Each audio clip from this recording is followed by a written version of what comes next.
अस्सलामुअलैकुम। उम्मीद है कि आप सब खैरियत से होंगे। आज का जो टॉपिक है 10th स्टैंडर्ड आउट के लिए हिस्ट्री का, वो है लेट 19th सेंचुरी कॉलोनिज़म। इससे पहले हमने जो टॉपिक्स पढ़े थे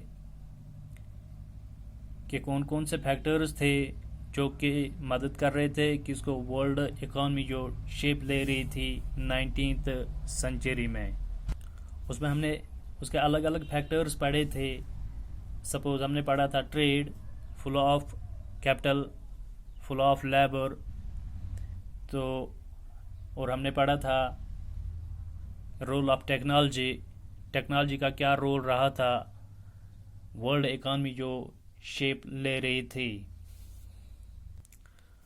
तो बहुत सारे जो फैक्टर्स थे जो कि हेल्प कर रहे थे किस में, जो राइज हुआ था ग्लोबल वर्ल्ड, या जो वर्ल्ड की जो इकॉनमीज थी वो इंटरकनेक्टेड होती जा रही थी।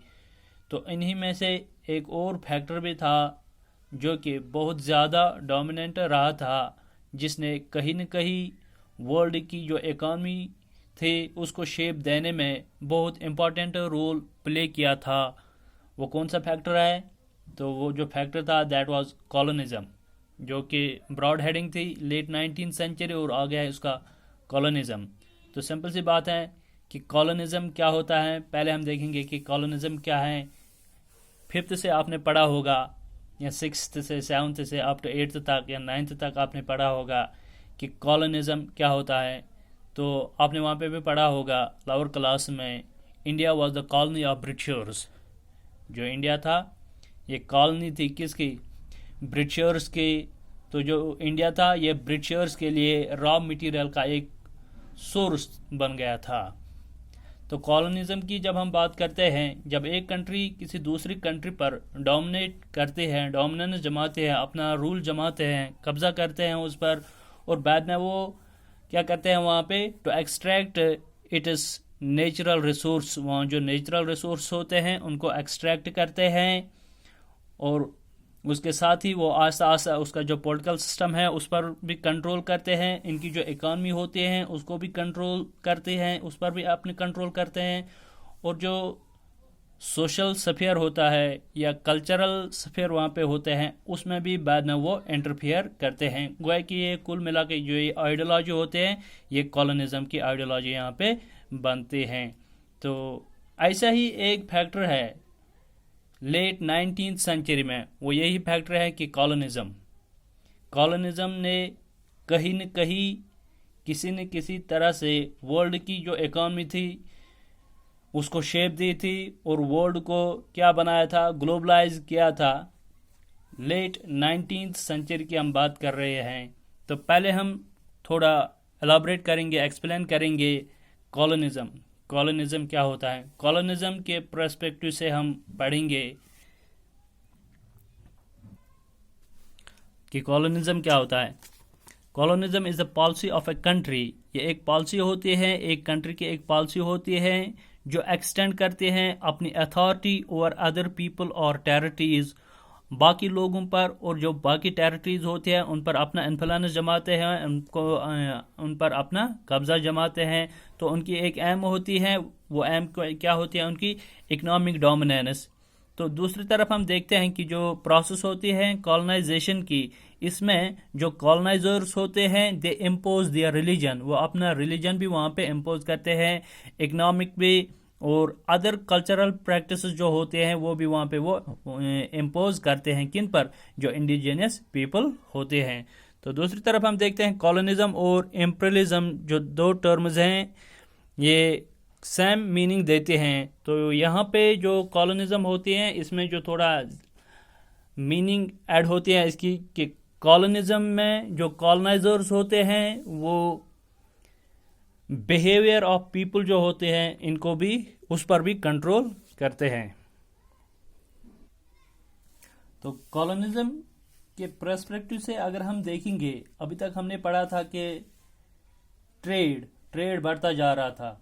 जब ट्रेड बढ़ गया तो वॉल्यूम ऑफ ट्रेड भी बढ़ गया, गोया कि जो कनेक्टिविटी थी वो भी बढ़ गई, पैसा भी आना स्टार्ट हो गया, इकॉनमीज जो थी वो भी एक्सपेंड हो गई थी, और प्रॉस्पेरिटी जो थी वो भी बढ़ती गई थी। ये हम देख रहे हैं कि 19th सेंचुरी में एक तरफ अगरचे ट्रेड बढ़ता जा रहा था, लेट 19th सेंचुरी में ट्रेड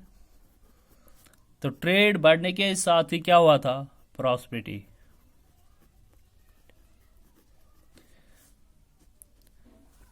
तो जो यूरोपियंस थे वो ट्रेड कर रहे थे, तो ट्रेड जब बढ़ गया तो कनेक्टिविटी भी बढ़ गई, इकोनॉमीज भी एक्सपेंड हो गई, पैसा भी आना स्टार्ट हो गया था, और उसी के साथ ही हम देखते हैं कि प्रॉस्पेरिटी भी बढ़ गई, खुशहाली वक्त।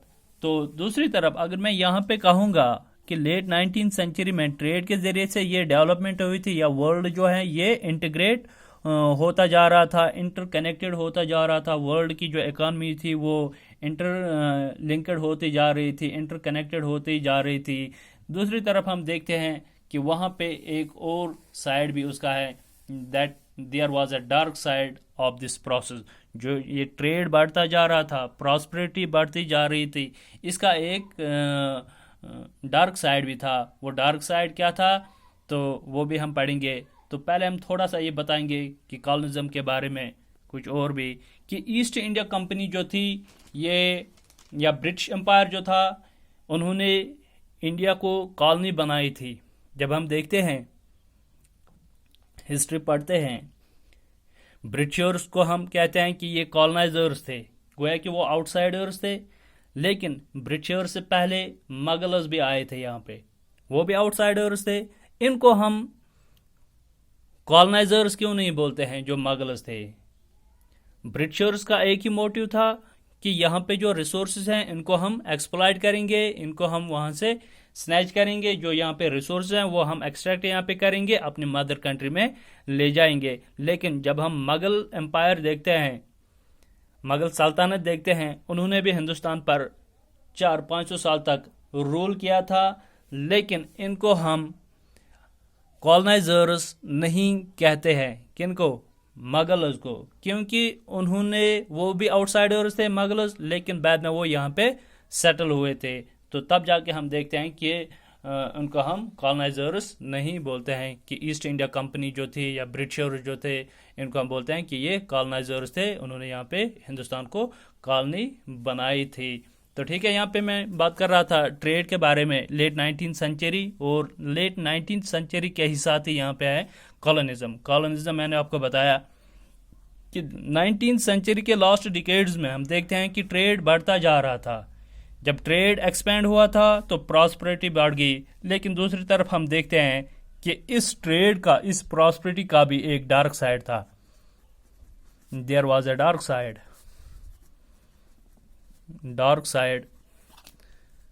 ऑफ दिस प्रोसेस,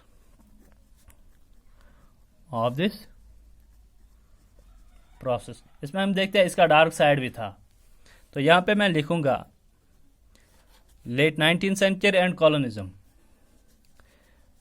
इसमें हमें ज़्यादा पढ़ना है अफ्रीका के बारे में, अफ्रीका जो कॉन्टिनेंट है उसके बारे में, मैप ऑफ अफ्रीका।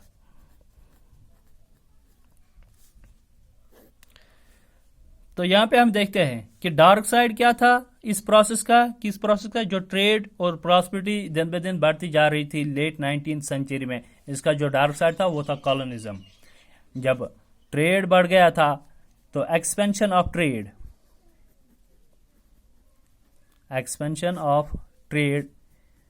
ट्रेड बढ़ता जा रहा था। तो ठीक है, तो उससे क्या हुआ था, people lost their freedom, loss of livelihoods, freedom and livelihood. तो कैसे? जब ट्रेड बढ़ता जा रहा था उसी के साथ हम देखते हैं लोग जो हैं वो अपनी आज़ादी, जो उनकी जो आज़ादी थी, they lost their freedom and they lost their livelihoods. वो कैसे? जब हम हिस्ट्री पढ़ते हैं, हम ये पढ़ते हैं कि ईस्ट इंडिया कंपनी जो थी, it was mainly trading company. ये यहाँ पे आए थे क्या करने के लिए? ट्रेड करने के लिए हिंदुस्तान में। तो जब ये ट्रेड करने के लिए यहाँ पे आए थे तो बाद में उन्होंने उसी के साथ ही यहाँ क्या जो पॉलिटिकल स्ट्रक्चर था, पॉलिटिकल सिस्टम था, उस पर भी कंट्रोल किया आस्ता आस्ता। बैटल ऑफ बक्सर या बैटल ऑफ प्लेसी की बात करें, उससे पहले यहाँ के महाराजा जो राजाज थे, तो उन्होंने उनको रॉयल फरमानस और दस्तखत दिए थे, जिसकी वजह से ये लोग यहाँ पे फ्री ट्रेड करते थे। तो उसी चीज़ का फ़ायदा उन्होंने उठाया था। तो गर्ज ये है कि ईस्ट इंडिया कंपनी जो थी, जो बाद में उन्होंने अपना कब्जा यहाँ पे जमाया था, ये भी एक ट्रेडिंग कंपनी थी। ये यहाँ पे आते थे, हिंदुस्तान आते थे ट्रेड करने के लिए। तो यहाँ पे हम देखते हैं एक्सपेंशन ऑफ ट्रेड। जब ट्रेड बढ़ता गया था, लॉस ऑफ फ्रीडम, तो लोग जो हैं जो लॉस्ट देयर फ्रीडम, वो उन्होंने कैसे अपनी आज़ादी को खो दिए थे। तो ऐसे ही हुआ था अफ्रीका में भी। जब यूरोपियन कॉलोनाइजर्स, यूरोपियन कॉन्क्यूरर्स वहाँ पे गए थे, तो उन्होंने वहाँ पे अफ्रीका में अपनी कॉलोनीज बनाई थी। अगर आप बुक पे देखोगे अपनी अफ्रीका का मैप, वहाँ पे आप देख सकते हो कि प्रॉपरली अफ्रीका को उन्होंने डिमार्क किया था, डिमार्केशन की थी कि बाउंड्रीज अच्छी तरह से वहाँ पे हमें देखने को मिलते हैं। वो कैसे उन्होंने की? एक्चुअली जो कॉलोनियल पावर्स थे, अगर आपने ये मैप पर जो कि मैंने यहाँ पे लिखा था, observe it, map of Africa, आप इसको भी खुद देखिए। तो जो यूरोपियन पावर्स थे, कॉलोनियल पावर्स थे, दे मेट इन बर्लिन। ये भी ट्रेड करने के लिए गए थे। ट्रेड करने के साथ ही इन्होंने अपना इन्फ्लुएंस वहाँ पे जमाया था। तो वहाँ पे हम देखते हैं कि ये जो कॉलोनाइजर्स थे अभी आपस में लड़ रहे थे, तो फाइनली उन्होंने कहा कि हम आपस में क्यों लड़ेंगे, हम अफ्रीका को अच्छी तरह से डिवाइड करेंगे कि किसकी कॉलोनी कहाँ से कहाँ तक होगी। तो फाइनली ये लोग मेट हुए थे 1885 में बर्लिन में। उन्होंने ये डिसाइड किया था, मीटिंग की थी। तो फाइनली उन्होंने डिवाइड किया था, किसको डिवाइड? अफ्रीका। अफ्रीका को उन्होंने डिवाइड किया था, तो बिटवीन देम अफ्रीका को उन्होंने डिवाइड किया था। यहां पे हम देखेंगे कि कॉलोनियल पावर्स उस समय कौन थे। कॉलोनियल पावर्स कौन थे? गोया कि कौन कौन से कंट्रीज थे, इंपीरियलिस्ट कंट्रीज कौन कौन सी थी उस समय में हम देखते हैं। ब्रिटेन एंड फ्रांस, एक तरफ ब्रिटेन और फ्रांस था, तो दूसरी तरफ हम देखते हैं Belgium and Germany, Belgium and Germany. और लेटर ऑन 1890s में जो यूएस था, ये भी कॉलोनियल पावर बन गया। कब? 1890s में यूएस जो था। तो यहाँ पे हम देखते हैं ब्रिटेन एंड फ्रांस। तो वर्ल्ड में ज़्यादातर किन की कॉलोनीज होती थी? पहले ब्रिटेन फर्स्ट नंबर पे आता था, तो बाद में फ्रांस के, इनकी बहुत सारी कॉलोनीज होती थी। धीरे धीरे हमने देखा कि बेल्जियम और जर्मनी ने भी वहाँ पे अपनी कॉलोनीज बनाई थी। तो इस कॉलोनिज्म का क्या इम्पैक्ट रहा था, क्या उन्होंने वहाँ पे क्या किया था? उन्होंने फुली अफ्रीका को डिवाइड किया था कि इसकी कॉलोनीज कहाँ से कहाँ तक हुई थी। तब जाके अगर आप बुक पे भी देखोगे कॉलोनियल मैप ऑफ अफ्रीका, जो कि end of late 19th century का है, तो वहाँ पे आपको बहुत अच्छी तरीके से दिखाई देगा कि जो अफ्रीका का जो मैप है वहाँ पे इजीली या प्रॉपरली हम देखते हैं कि बाउंड्रीज जो हैं वो उन्होंने डिमार्क किए थे। वो उन्होंने कैसे डिमार्क किए थे? हाँ, इसका एक कारण, इसके पीछे एक कारण था कि ये जो कॉलोनियल पावर्स थे, उन्होंने मीटिंग की थी बर्लिन में कि हम अफ्रीका को डिवाइड करेंगे। क्योंकि अफ्रीका में हम देखते हैं वहाँ पे बहुत सारा लैंड एरिया भी था, और जो पॉपुलेशन वहाँ पे थी वो बहुत कम वहाँ पे थी। ये सब कुछ किसका कारण था? ये जब ट्रेड बढ़ गया था, तो इसका डार्क साइड मैंने जो बताया था, expansion of trade, people lost their freedom, livelihoods. तो अब यहाँ पे हम देखते हैं जो यूरोपियन कॉन्क्वेस्ट ओवर कॉलोनाइजर्स हैं, बाद में इनका क्या रवैया रहा। जो European conquestors over colonizers produced many painful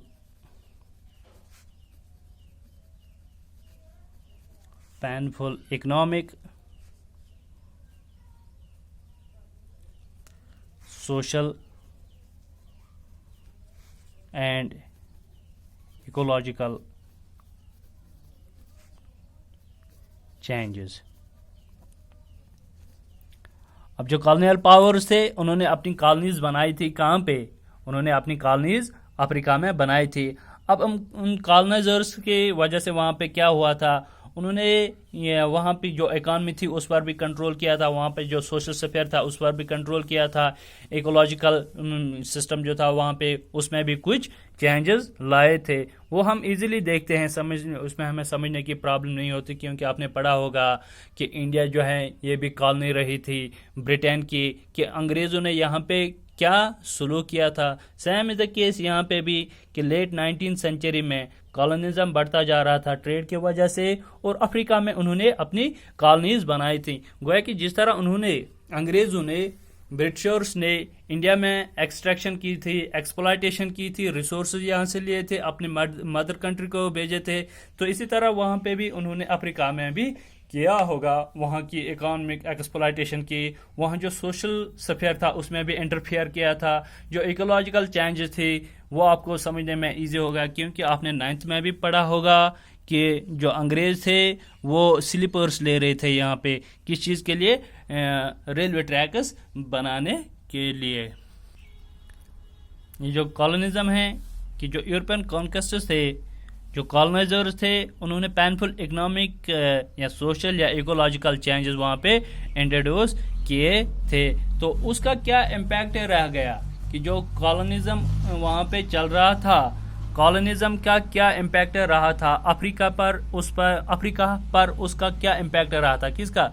colonialism का, जो कि लेट 19th सेंचुरी में वहाँ पे बढ़ता जा रहा था. वो कैसे बढ़ गया? वो हम देख रहे थे कि जब ट्रेड बढ़ गया उसी रफ्तार से वहाँ कॉलोनिज्म भी बढ़ता जा रहा था. गोया कि इन चीज़ों को मद्देनज़र रखते हुए हम ये कहते हैं कि डिस्ट्रक्टिव इम्पैक्ट रहा था. डिस्ट्रक्टिव इम्पैक्ट ऑफ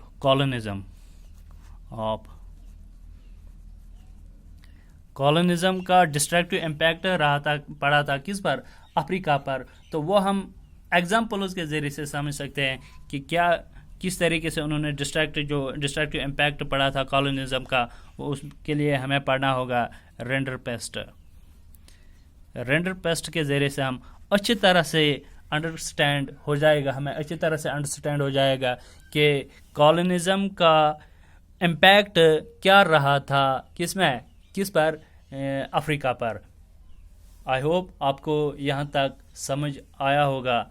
तो नेक्स्ट वीडियो में हम पढ़ेंगे रेंडर पेस्ट क्या था, कि कॉलोनाइजर्स ने वहाँ पे कॉलोनीज बनाई थी और बाद में वहाँ पे क्या सलूक किया था जो वहाँ के लोग थे, जो इंडिजिनस पीपल थे, जिन पर उन्होंने अपना रोब जमाया था, अपना जो लॉ है वो वहाँ पे उनका जो पॉलिटिकल स्ट्रक्चर था उस पर कंट्रोल किया था. वो हम पढ़ेंगे रेंडर पेस्ट में, वो हम पढ़ेंगे नेक्स्ट टॉपिक में. उसके लिए जो बेस्ट एग्जांपल हैं तो वो है रेंडर पेस्ट. ये टॉपिक भी हैं, तो इसके ज़रिए से हम फिर से जो मज़ीद पढ़ेंगे कि कॉलोनिज्म का क्या इफ़ेक्ट पड़ा, क्या इम्पैक्ट रहा किस पर? अफ्रीका पर.